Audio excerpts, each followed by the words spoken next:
Good morning.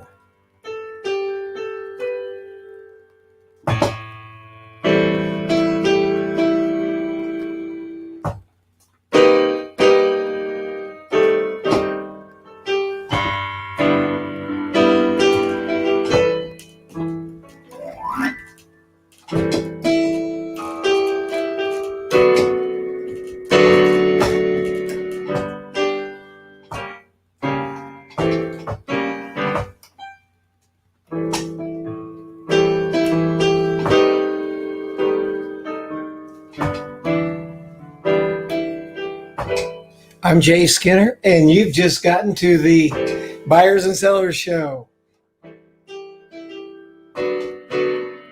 This is Moonglow.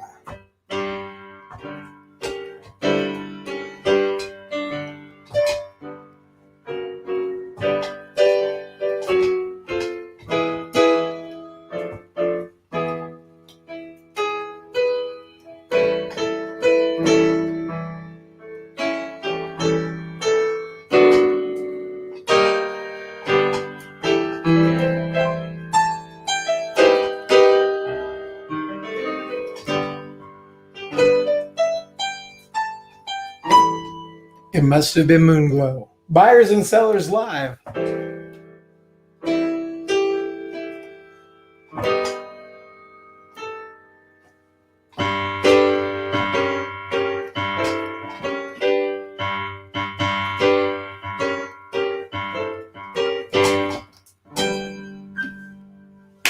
All right, and we're live. Good to see you. I'm so glad you came. I'm so happy people are beginning to come to the show this morning, and we're the word's getting out, and this is the 25th consecutive Friday Buyers and Sellers Show with Jay Skinner. Go live. What can I say except for I'm super excited to have you here. I'm so happy you are. And hopefully by the hundreds and thousands of views that people are getting something good out of this. Want to just mention a few things. You know that I try not to have too many guests because I like to stall talk. And by the way, I'm going to adjust something right now. Boom, like this. How about that? And I'm live again. Lighting is so important, isn't it? Anyway, the show today is about buy and get what you expected, sell and achieve repeat business. It's up to you. And that's what we're doing right now. I'm going to talk about that. I'm going to give you some very specific steps and thoughts and ideas how to approach things. And these are things that people have talked to me about in the past. And it's like, oh my gosh. And they liked it. So I want to make sure that you know. Also, I was on the Insiders Club 959 show this morning at Jeffrey Gitomer. If you don't watch him, please, you should. He's the king of sales and a good friend. But one of the things he talked about is what do you do well? And, can people Google it and find out more and that sort of thing? And yep, if you Google PDT, Product Development Team, Process Development Team, and then the name Jay Skinner, it'll pop to a lot of things too. So that'll be interesting. Anyway, we're 30 minutes up and down. And so we'll be out of here at 11:05. I hope you enjoyed a little bit of playing up front. See who's here. Hey, Scott Ricard, welcome. Good morning. Glad you're here. And there we go. Ron Goodwin, good morning. Good. Thank you for coming. And Kevin Fitzgerald. Hey, Fitz, good morning. Glad you made it. Excellent. I'm so glad to have my friends on board here.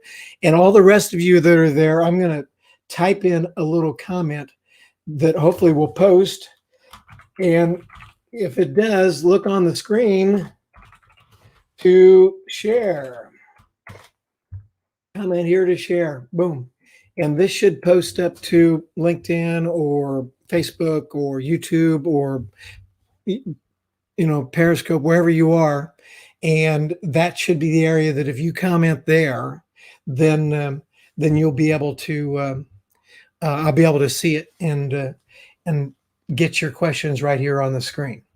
Anyway, how many times do you get the order or place the order, and then it's like a bunch of chickens with their heads cut off process trying to get it filled and accomplish the things that you agreed to when you did the original agreement?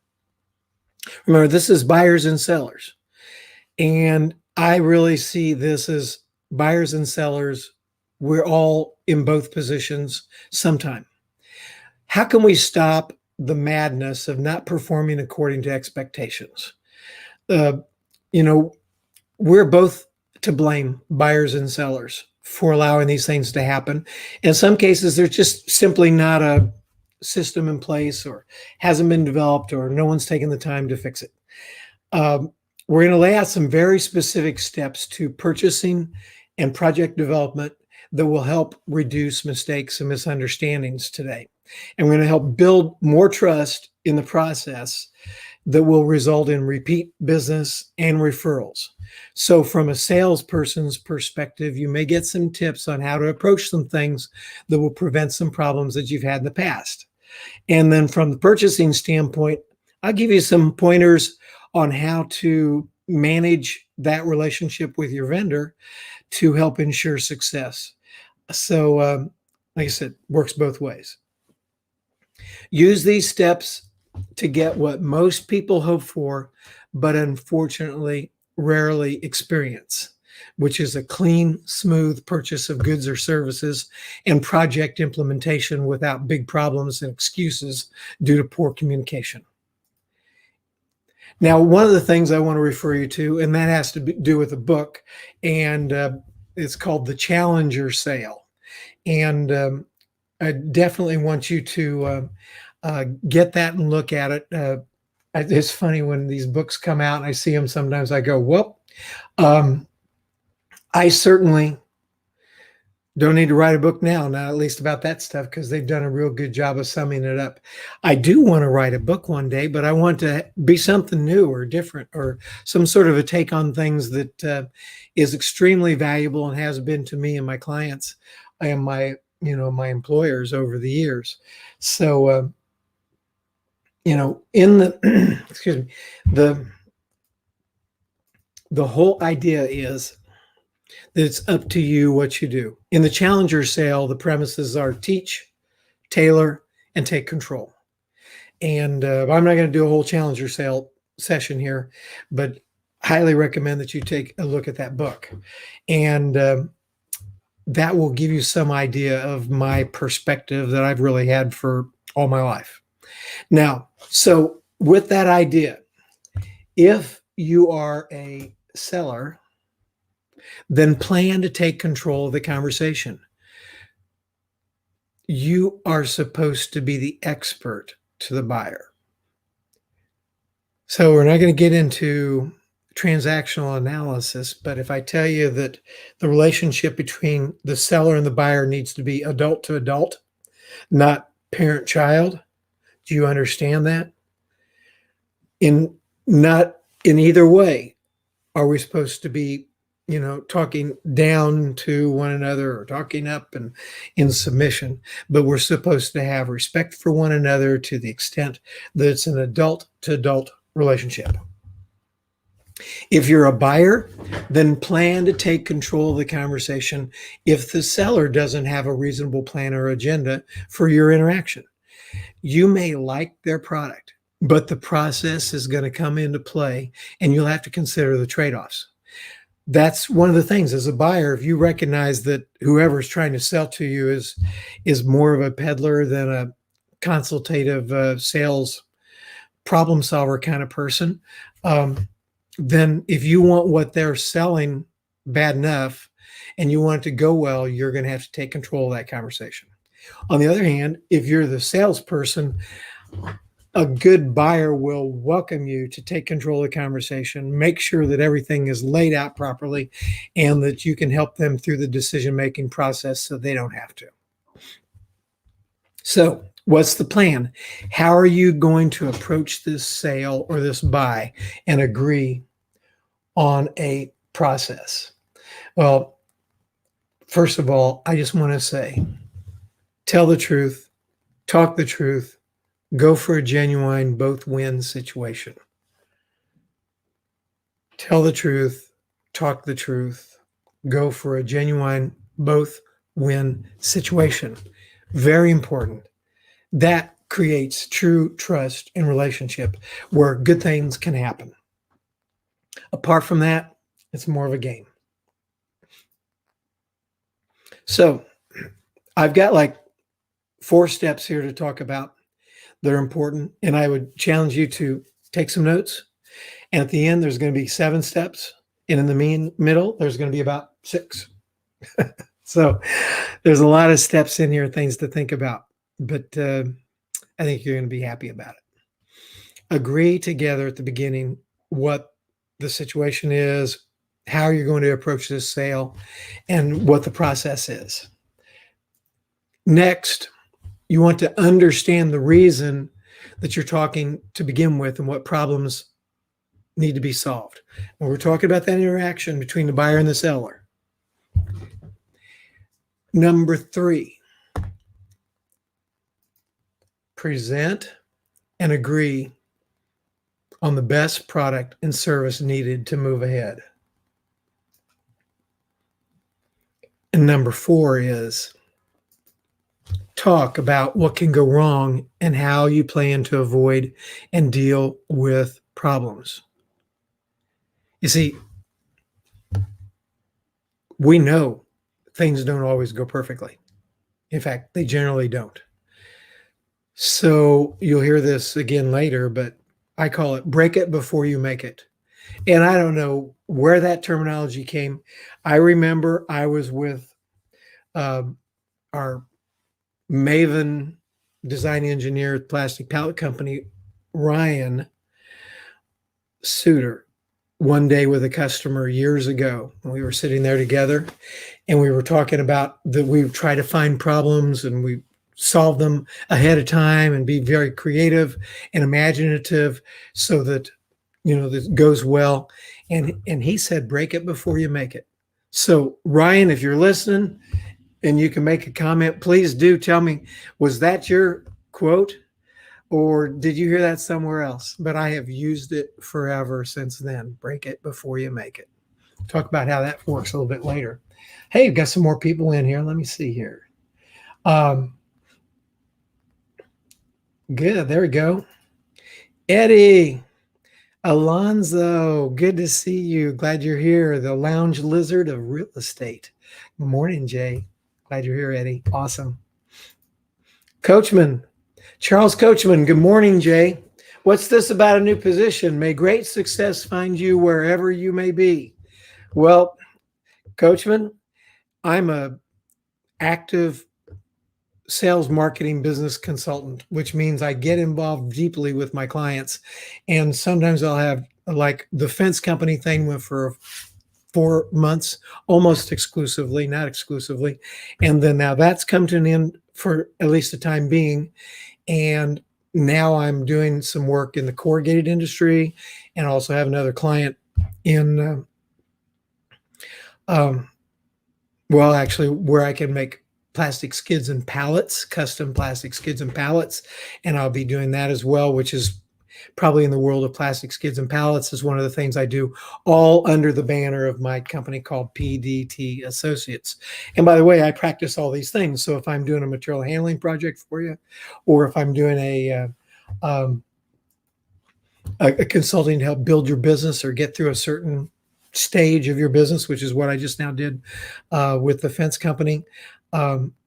Wow, it's what I do. And I help you be satisfied. So that's what I'm doing. And I do have a little bit of room on my dance card right now. So if anybody's interested, they can sure give me a call. The Rhythm of Sales, Tinkling My Ways to Sales Success. Book titles for the Piano Man. That's right. Thank you, Charles. I appreciate your thoughts. Okay, back to my steps. Here we go. What do we say? Talk about what can go wrong and how you plan to avoid and deal with problems. That's really important when you're buying and selling and you're working together on a project. Now, I'm going to go to a different spot right now, which is on my website.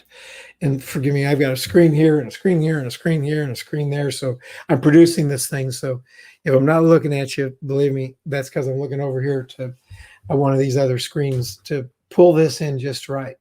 My website is thejayskinner.com, TheJaySkinner.com. And you can see that right here. And it's also PDTassociates.com. And the thing is, if you go to my website, and I'll make it a little larger even, and click on, you can see who is Jay Skinner. You can go to live. If you click here, it'll take you right to the live feed. And what's weird here is I think I got the live feed going down here. Let's see if it pops up. Oh, there we go. There we go. So if you came here and clicked on that, you'd be in the one we're in right now. How about that? Anyway, the PDT system is the system that I've used and developed to get through projects, and it works for just about everything. And I wanted you to look at that with me, and hopefully I'm going to take myself clear out of this. See if I can do that like that. There we go. And I believe you can see this better. But number one is in the course of working with your prospects in the PDT system, and like I said, it's here for you to come get. You want to make sure that you just talk about preliminary budget time frame discussions and see if this even makes sense to do. I mean, success sometimes is just killing the deal, and it's like, you don't know. You don't know if it's going to be $5,000, $50,000, or $500,000, and you're talking to try to understand. And the sales guy doesn't want to give you any idea of what it is. Well, as a knowledgeable salesperson, if you know your business, you have some rough idea of where this is going. And if you're talking to someone and being coy about the price up front when they have no clue, I don't know if it's $100 or 100,000, talk to me. Just give me some idea. If you can't ballpark it a little bit of what you're doing and what they're getting into, you're going to waste a lot of time for everyone, because some people simply are not going to be able to get involved with you because of what you do or what you cost. That happens to me. But we get in real quick. Here's what it costs, to get a plastic pallet, or to do a material handling, consultation and walk through your plant and figure out how to do things better, or to do consultation as it relates to sales and marketing and talk about what you're doing and where things can be shored up to make you be more successful and more efficient. Well, someone wants to know, well, how much do I charge to do that? Give me some sort of an idea. And of course I know. And if you want to buy a pallet, once I know about what size it is and how many we need, I can give you a pretty good idea what it's going to cost. I mean, within 25% or something, close, barring any surprises. Well, that lets people know I know what I'm talking about. And for you as a salesperson, it helps people know that you do know what you're talking about, and you're very confident in it. You're happy to scare someone off if it's going to cost too much money for them. They're not ready for it. And you can help them understand when they'll be ready, and be sure and stay in touch so when the time comes that they can use you and they have the funds available to fund the project, you'll be there with bells on. See, sometimes killing a project in these early steps here makes sense. Now, another thing is, look at the preliminary concept and submit a formal proposal. Give them something they can buy from. Give them something they can buy from. Then you get a deposit and purchase order. In the case of designing pallets or designing other goods, when I was selling, I did robots and robotics and plastic welding machines. You have implant design visits. Sometimes you can do the deal before you ever even visit the plant, just using emails and pictures and videos. And then you visit the plant to shore things up. Or sometimes you're right there on the edge of getting the deposit and the purchase order, the proposal's out there, and you just show up to the plant to double check everything before you take the order. That can happen too. Then you have final design, approval, and agreement for both form and function. First parts tested and approved, full production. This is a good system. And I'd encourage you to go to pdtassociates.com, and at the bottom of the homepage, and I'll show you there are some PDFs that you can download. Let's let this thing load up here for me. The PDT System. Another article is called What's Important to Business Today. CRM, Opportunity Sales Stages Defined. I didn't even talk about my work in CRMs, but that's kind of a big deal. And Sales and Marketing Must-Haves. And I'm giving away some really good stuff here. And if you got the staff and the people for implementation, then go for it. If you want to call me up and ask a couple questions, please do. Happy to be helpful here. And if there's a chance for us to work together, that'd be great too. So I didn't really mean for this to turn into an advertisement, but there we go. Anyway, so now what are we going to do? Now I want to go back to, the reason for our get together here today. Let's find that one. Buy and get what you expected. Sell and achieve repeat business, depending on what side of the transaction you're on. And then I said earlier, it's like, and avoid all the terrible things that seem to happen out there. And now I owe you the simple steps that were in the promo. One of the things is the trick is being direct and accurate and showing concern for everyone involved. Tell the truth. Tell the truth. Tell the truth. Tell the truth. Did I mention tell the truth? Make sure there's trust. If you're not at a trust level with your prospect and it seems contentious, you might as well just pack up and go home. Or you can ask about it. Maybe you'll find out that it's contentious because you're sitting there at 10 o'clock on Tuesday and they thought the meeting was on Wednesday and they really don't have time. And you don't even know it. It could be contentious because all 4 of their tires blew out on their way to work and they had to change them all. It could be contentious for nothing to do with you. So if you're feeling that in the interaction with a potential customer or an existing customer, ask the question. And if you're having a bad day, it's like when you say or do something that you know wasn't that attractive, apologize. Just say, forgive me. You don't need to make a bunch of excuses, but you sure can let them know that you recognize the fact that you were inappropriate or you said something you wish you didn't say and you didn't want to do. So one of the things is you guys are watching here, if you're going to take some notes, we're going to sum it up now. When you get into a buying, selling situation, be sure someone is leading the conversation. Someone needs to be a meaningful specific, not a wandering generality. Someone has to be in charge of that conversation. I think it's the seller is the best idea.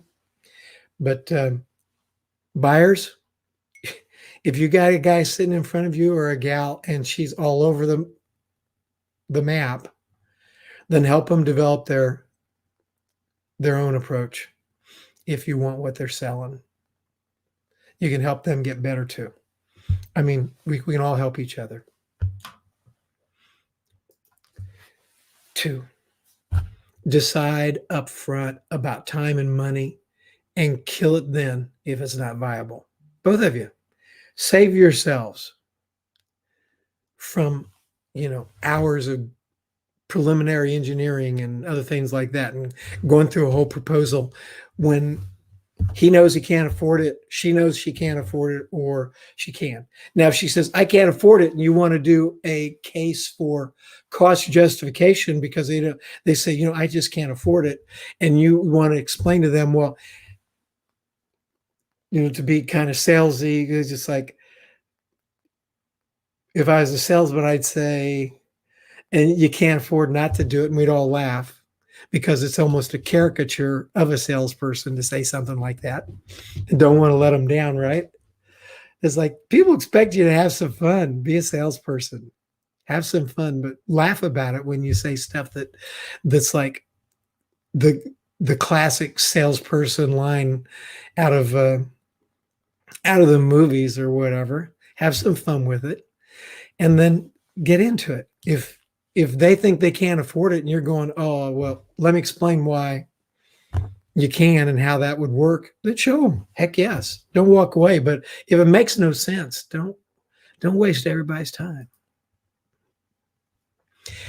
Get a proposal together quickly that you can buy from, or that as a salesperson that you can sell with, and make sure that that proposal has enough information in it that will allow you to, you know, understand if you get into the project, what if someone quits? What if something goes wrong and the customer bails out? They give you the deposit and the purchase order, and then something crazy happens, and you've gotten into the project and made investments and things, and they have to stop for some reason. Just address that. Address what happens if something you have trouble imagining takes place. It's like, talk about feeling honest. When you do stuff like that and you show that up front, it's like, holy cow. I mean, what's the reality is things can go wrong. There's a problem. I had one case 20 years ago, just about, probably. Maybe it was 15. And a big company had put down a deposit for a new plastic skid pallet. It was a giant one. And we were going through the process, getting the tooling ready. And all of a sudden, the tooling was ready and the first parts went out. And the customer said, everything's changed. We don't want these anymore. It's like, oh my gosh. So what's the first thing you say?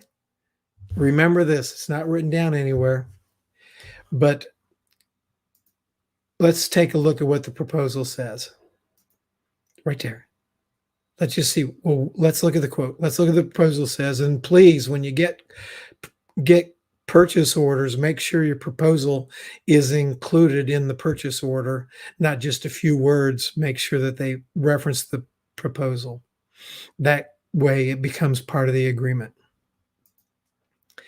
You get a deposit and a purchase order, details, form, and function.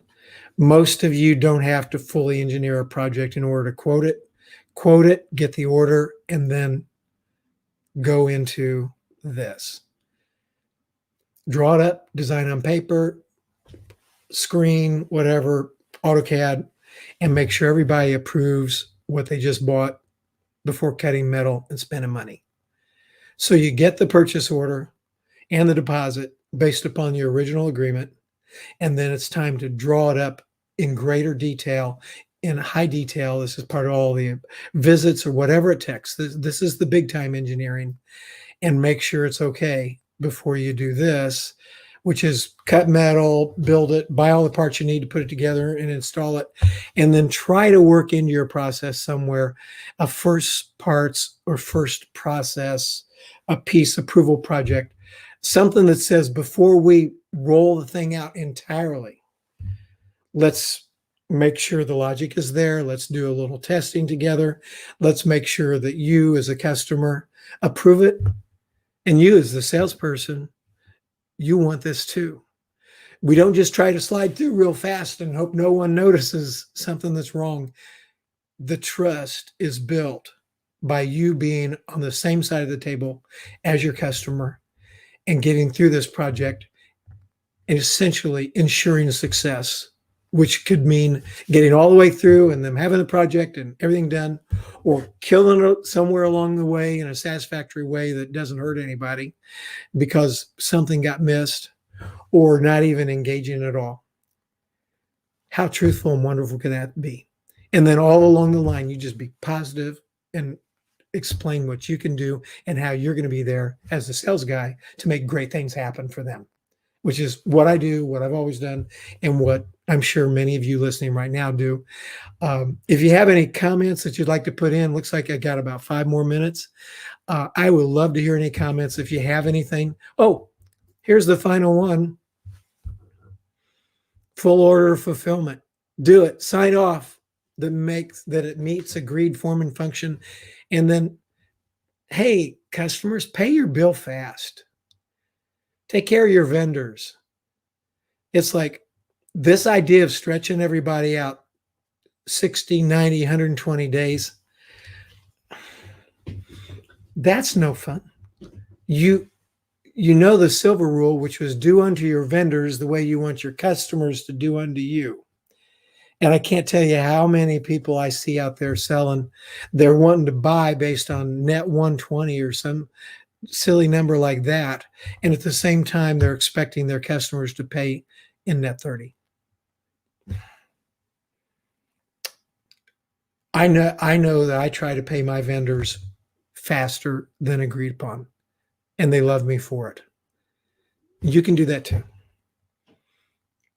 And you as a vendor, talk to them about that both win type of situation when you're going through this, and be sure that you're in that adult to adult type of relationship of communication, and that your customer isn't talking down to you like a child and vice versa, but you're working together to have a both win situation. It can happen and you can do it. Well, everyone, this has been wonderful. A great time. I'm going to take a look here to see if any comments are coming in, because right now I'm on the downside of it, and we're going to be wrapping up. I sure hope you got something out of this. Being direct and honest and thoughtful with your customers, and as a buyer, doing the same thing with your vendors is going to pay off hugely for you. And I'll just see if I've got any comments I'm missing. I would be interested if you are on another platform and commenting, but they're not popping up here with me. I would like to know offline. Tell me so that I can troubleshoot that. Charles, thank you. Those are great tips for those who are in business. Cheers. And aren't we all? Thank you, sir. So with that, I want to thank everyone for coming. Thanks for coming to the Buyers and Sellers Show. Let's see. If you want to get in touch, let me put that up there again. You can talk offline with me, pdtassociates.com. Go there. There's a more about you. Fill that out, and you can see that. And remember the silver rule. Do unto your vendors as you want your customers to do unto you. Will you do that? Will you do that? I hope you do. Well, thank you again for coming. You know I like playing a little blues.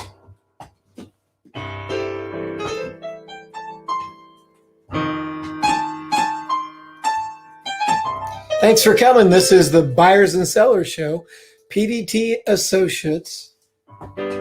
I'm Jay Skinner. So happy you came. Every Friday morning at 10:35 a.m. Eastern Standard Time. Please come back and join me. We're here for you.